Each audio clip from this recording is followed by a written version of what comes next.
La compétition officielle démarre avec le film Jeune et jolie réalisé par François Ozon.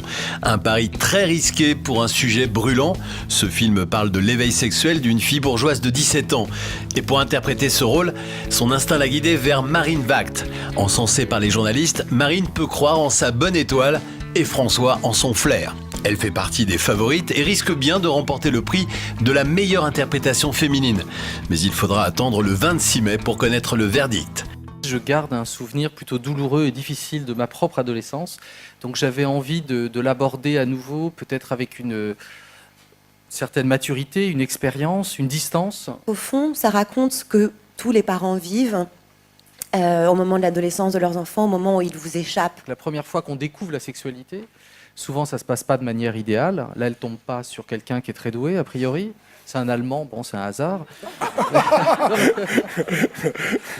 C'est aussi un grand jour pour Sofia Coppola qui présente son dernier film tiré d'une histoire vraie, The Bling Ring, en ouverture de la sélection Un certain regard, dont le jury est présidé par Thomas Winterberg.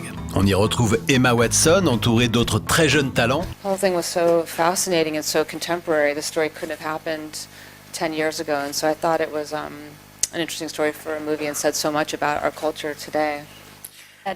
It wasn't so much almost about the stealing. It wasn't so much about the heist aspect. It was actually more about the fact that they wanted to pretend for 2 hours that they were Paris Hilton, or that they were living that kind of lifestyle for real.